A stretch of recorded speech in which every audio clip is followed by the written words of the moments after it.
Hi everyone, my name is Li Yang. Today I'm going to review the article Venting and Leaking of Methane from Shale Gas Development, Response to Cathles. First, a brief introduction to the article. In 2011, the team of Robert Haworth published an article on the Climatic Change Journal. The article analyzed the greenhouse gas footprint of natural gas from shale formation and focuses on methane emissions. It is an extraordinary article that has been cited over 1,000 times. Later on in 2012, another team of Cathles published a commentary article on the same journal to challenge Haworth's team's argument. Same year, Haworth's team published another article, which is the article that I read as a response to Cathles' team by showing them additional evidence and details. The team also confirmed their approaches and findings that the large GHG footprint of shale gas undercuts the logic of its use as a bridging fuel over coming decades if the goal is to reduce global warming. So next, I would like to quickly go through some background knowledge of the topic. First, the greenhouse gas footprint, also known as GHG footprint, is the amount of greenhouse gases that are emitted during the creation of products or services. One typical example would be human activities causing the greenhouse gas, such as carbon dioxide. In the article, the authors mainly talked about one of the natural gases, shale gas. Shale gas is a natural gas that is trapped within the shale formations. Recently, it was seen as an important cleaner energy option which could be used to substitute conventional energy sources such as fuel oil. The concept of bridge fuel, was first proposed in the late 20th century to support using natural gas as a transitional fuel between conventional fuels and renewable energy. Lastly, the global warming potential perimeter is a matter of how much heat a greenhouse gas traps in the atmosphere up to a specific time horizon relative to carbon dioxide. These terms are useful when understanding the following slides. Next, I want to go through some critics from Cathles' team. Basically, they criticize in four aspects. First, they claim that in Haworth's article, methane emissions during life cycle for shale gas and conventional gas are too high and seem like not aligned with the previous studies. They also stated that methane emissions from shale gas and conventional gas wells should be equivalent, while in the Haworth's article they concluded that that emissions from shale gas are higher than conventional gas.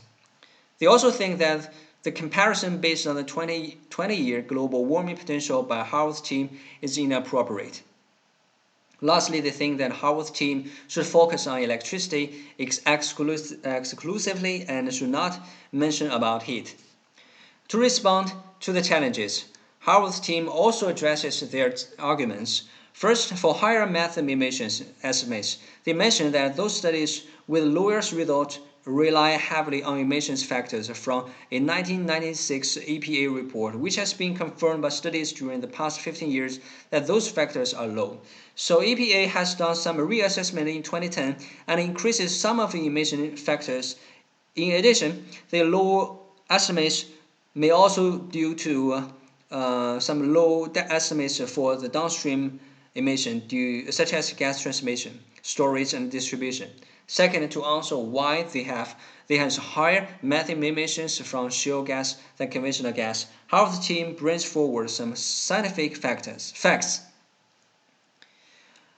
For example, they don't agree with Cathles' team's statements that large flow of gas are not possible while frac fluids fill the well. In fact, the initial 100% of liquid flow back quickly becomes a two-phase flow of liquid and gas, so the gas produced is free-flowing with the liquid in its frothy mix.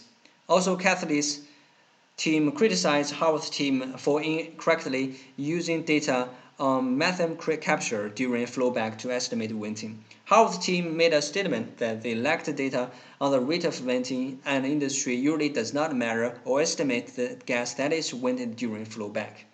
Third, the team strongly disagrees with Cathles' team's critics on using 20-year global warming potential as methane's global warming effects at decadal time scale is significant due to the need for immediate control of methane to avoid critical tipping points in the Earth's climate change. And more specifically, according to scientific research, an increase in the temperature to 1.5 degree to 2 degree about the 1890 to 1910 baseline indicates a higher risk of passing the tipping point, which will move the Earth into an alternative climatic change state.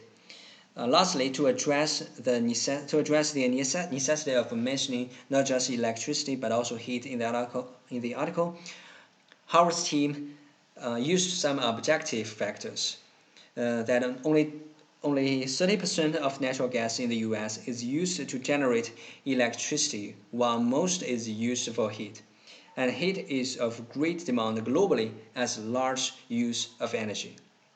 Finally, there are a couple of questions that I think will help us further understand the article. First question is, when analyzing a current issue, what kind of methods or approach would you use to convince the others on your arguments? Second question is that the word disagree appeared multiple times in the article.